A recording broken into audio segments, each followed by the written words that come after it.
तो hello guys, आपका स्वागत है हमारी एक और नई मजेदार कहानी में। आज की जो हमारी कहानी होने जा रही वो है अकबर और बीरबल के ऊपर।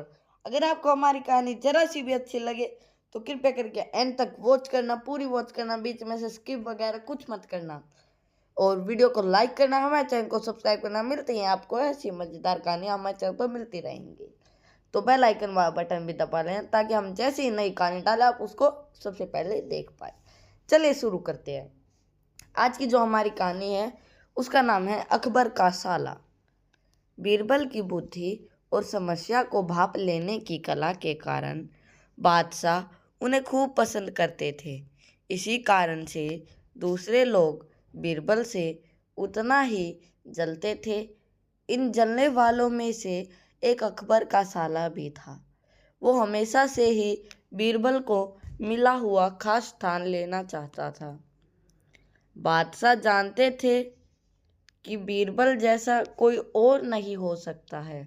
वो अपने साले को भी ये बात समझाने की कोशिश करते थे, लेकिन उनका साला हमेशा कहता था कि वो भी काफ़ी बुद्धिमान है। इन सब बातों के कारण एक बार बादशाह के मन में हुआ कि अब ये ऐसा नहीं मानेगा, इसे कुछ कार्य देकर ही समझाना पड़ेगा।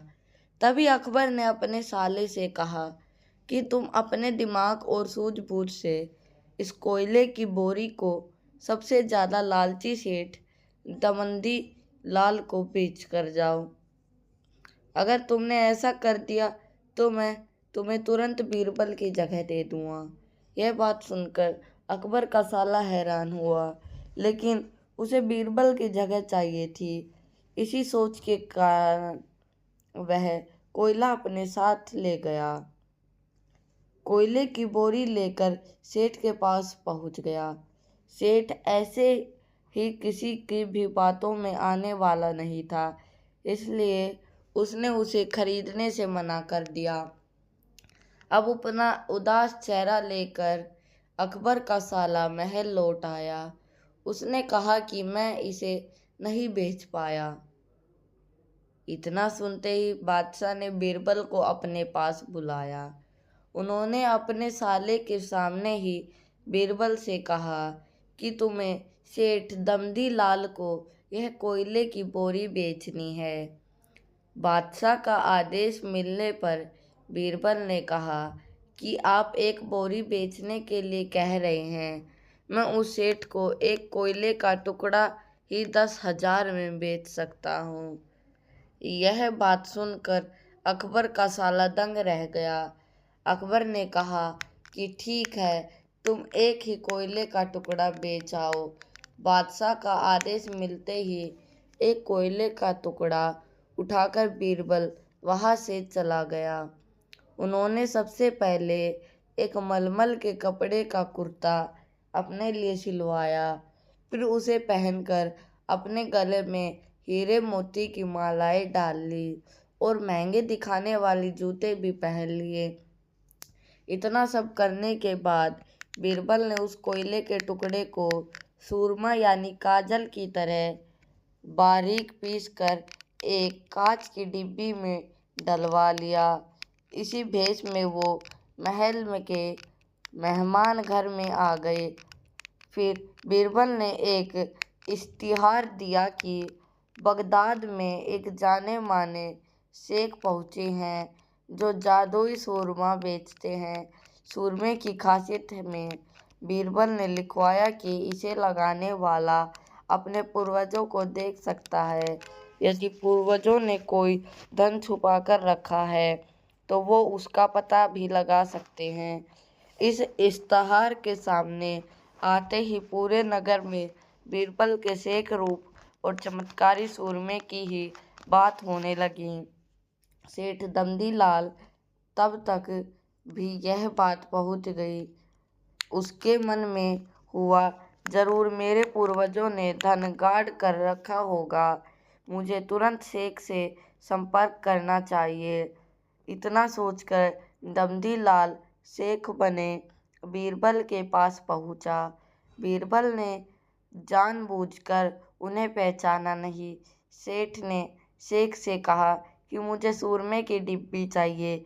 शेख ने जवाब दिया, बिल्कुल लीजिए, लेकिन एक डिब्बी की कीमत 10,000 रुपये है। सेठ काफ़ी चालाक था। उसने शेख से कहा कि मैं पहले सूरमा आँखों पर लगाना चाहता हूँ, उसके बाद पूर्वजों के दिखने पर ही मैं 10,000 रुपये दूँगा। शेख बने बीरबल ने कहा कि ठीक है, आपको ऐसा करना है कि इजाज़त है। बस आपको सूरमे की जांच करने के लिए चौराहे पर चलना होगा। चमत्कारी सूरमे का करिश्मा देखने के लिए वहाँ लोगों की भीड़ लग गई। तब बीरबल बने शेख जोर जोर से कहने लगे कि इस चमत्कारी सूरमे को सेठ जी लगाएंगे। अगर ये सेठ अपने माता पिता की ही औलाद है तो इन्हें सूरमा लगाते ही तुरंत पूर्वज नजर आ जाएंगे। पूर्वज नहीं दिखे तो मतलब यह होगा कि वो अपने माता पिता की औलाद नहीं है। असली औलाद को ही यह सूरमा लगाने पर अपने पूर्वज नजर आते हैं। यह सब कहने के बाद शेख ने साठ के आंखों पर सूरमा लगा दिया और कहा कि आंखें बंद कर लो। सेठ ने आंखें बंद तो की, लेकिन उन्हें कुछ भी नहीं दिखाई दिया। अब सेठ के मन में हुआ कि मैंने कह दिया कि मुझे कुछ नहीं दिखाया तो भारी अपमान हो जाएगा। इज्जत को बनाए रखने के लिए सेठ ने आँख खोली और कहा कि हाँ, मुझे अपने पूर्वज दिख गए। इसके बाद गुस्से में लाल सेठ ने बीरबल के हाथ में 10,000 रुपये थमा दिए।